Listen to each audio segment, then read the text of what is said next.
Assalamualaikum warahmatullahi wabarakatuh. Perkenalkan, nama saya Irmanati Anjasmara. Saya dari Prodi Agribisnis Fakultas Pertanian Universitas Trunojoyo Madura.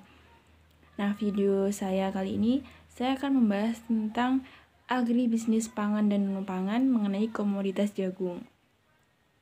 Nah, saya akan membahas tentang 4 pokok bahasan.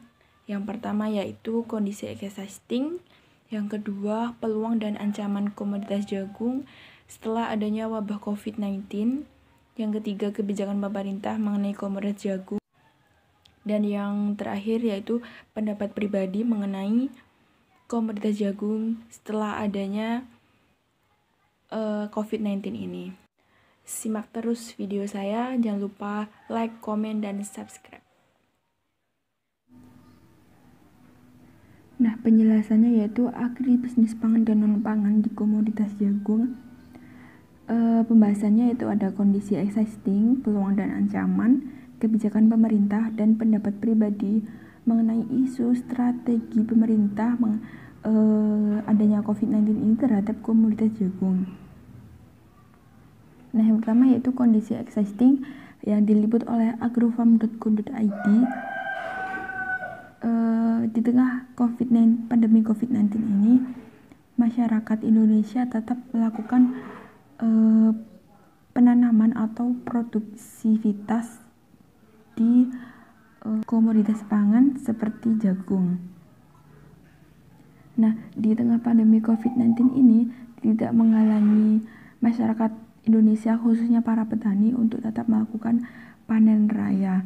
Salah satunya panen raya tersebut dilakukan di Kabupaten Lumajang. Nah, di Kabupaten Lumajang ini sudah melakukan panen raya di bulan Maret hingga bulan Mei yang memasuki masa panen yang cukup luas. Pada bulan Maret kemarin,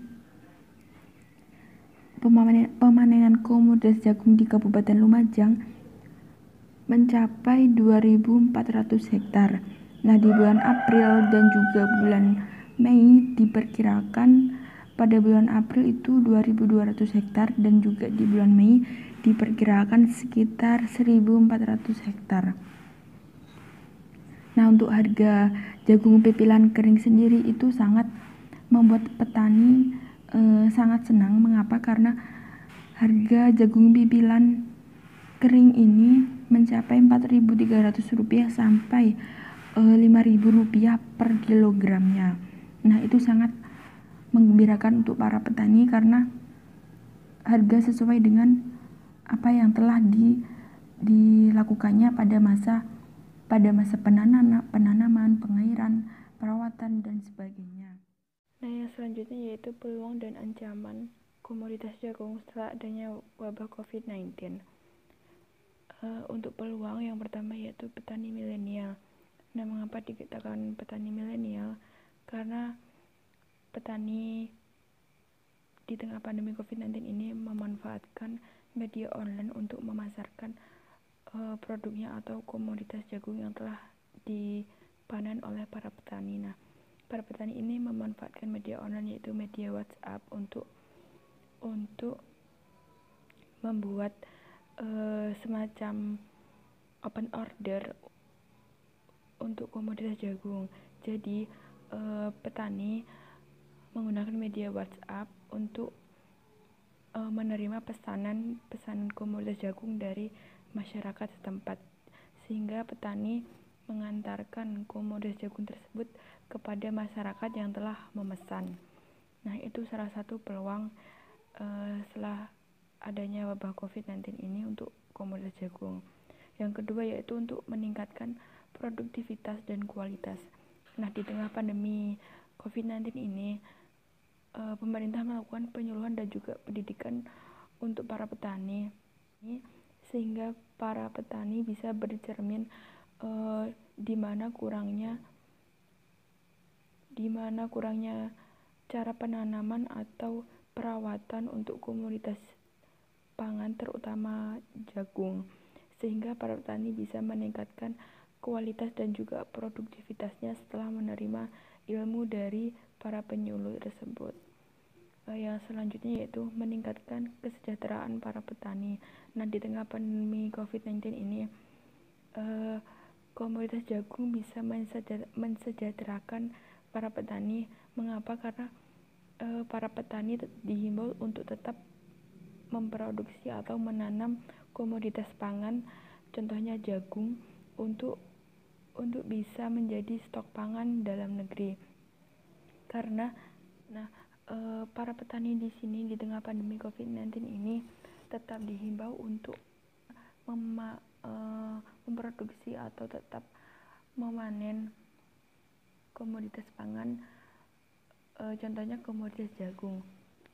Mengapa? Karena pemerintah tidak melakukan atau membatasi aktivitas impor, sehingga stok dalam negeri hanya bisa mengandalkan petani dalam negeri saja. Jadi para petani melakukan penanaman secepat mungkin untuk bisa menjadi stok pangan dalam negeri dan juga untuk mensejahterakan para petani. Nah, di samping untuk mensejahterakan para petani sendiri untuk bisa tetap mempunyai stok pangan, khususnya komoditas jagung untuk stok dalam negeri. Yang kedua yaitu ancaman terhadap komoditas jagung setelah adanya wabah COVID-19. Yang pertama yaitu menurunnya kegiatan ekspor dan impor. Nah, kegiatan ekspor dan impor ini sangat dibatasi oleh dalam atau luar negeri, sehingga pemerintah hanya bisa mengandalkan petani dalam negeri saja untuk stok pangan, khususnya di komoditas jagung. Nah, yang selanjutnya yaitu harga tidak stabil atau menjadi mahal. Setelah adanya wabah COVID-19 ini, harga menjadi tidak stabil atau bahkan bisa menjadi mahal karena adanya kelangkaan komoditas jagung sendiri. Karena tidak ada kegiatan impor, sehingga stok dalam negeri itu menjadi terbagi-bagi. Setelah panen raya komoditas jagung itu dipisah-pisahkan, misalnya sebagian untuk stok pangan dan sebagian untuk menjadi kebutuhan sehari-hari di masyarakat Indonesia. Nah, itu bisa menjadi kelangkaan di komoditas jagung sendiri, sehingga harga tidak stabil atau bahkan bisa menjadi mahal. Yang selanjutnya yaitu kebijakan pemerintah terhadap komoditas jagung setelah adanya wabah COVID-19 ini. Diliput oleh Jakarta, peneliti Center for Indonesian Policy Studies Felipe N. Amanta menyatakan kebijakan impor komoditas pangan merupakan alat yang strategis dalam rangka untuk mengatasi dampak COVID-19 terhadap kondisi perekonomian nasional. Nah, kebijakan tersebut mengatakan bahwa kebijakan impor seharusnya tetap dilakukan atau tetap mengadakan aktivitas impor. Itu sangat dibatasi oleh pemerintah karena untuk mengantisipasi adanya penyebaran COVID-19. Nah, yang kebijakan selanjutnya itu kebijakan Menteri Pertanian untuk mendorong peningkatan nilai ekspor pertanian dengan memberikan kemudahan dan kecepatan layanan. Nah, diliput oleh agrofarm.co.id, di tengah lesunya ekonomi akibat terjadinya wabah COVID-19, ekspor sektor pertanian masih menunjukkan tren positif. Nah, salah satu contohnya yaitu dilakukan ekspor produk turunan jagung senilai 126 ton ke Vietnam. Jadi Indonesia melakukan kegiatan ekspor produk turunan jagung kepada Vietnam. Sejalan dengan kebijakan Menteri untuk mendorong penilaian ekspor pertanian dengan memberikan kemudahan dan juga kecepatan layanan. Nah, layanan ini selain untuk mempercepat proses muatan barang di pelabuhan, juga untuk meningkatkan akurasi pemeriksaan. Jadi, sebelum dilakukannya kegiatan ekspor dilakukan pemeriksaan terlebih dahulu di pelabuhannya, sehingga terjadilah kecepatan layanan untuk ekspor. Nah, kegiatan ekspor ini tidak hanya dilakukan kepada Vietnam saja, tetapi dilakukan ke negara Thailand dan juga India. Nah, data sertifikasi ekspor komoditas jagung atau turunan komoditas jagung ini sepanjang 2019 tercatat sebanyak 5,5 ribu ton dengan nilai ekonomi 22,9 miliar.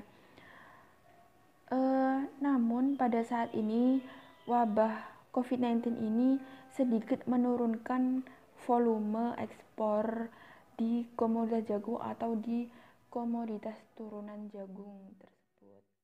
Nah, pendapat pribadi mengenai strategi yang dilakukan pemerintah terhadap isu komoditas jagung terkait adanya wabah COVID-19. Menurut kompas.com, strategi yang dibentuk oleh pemerintah yaitu mengenai adanya bantuan benih unggul, pupuk dan juga pestisida kepada para petani. Yang selanjutnya yaitu bantuan sarana alat-alat pertanian atau Alsintan, dan juga minta bantuan permodalan kepada pihak bank untuk kelangsungan dan juga modal para petani untuk kelangsungan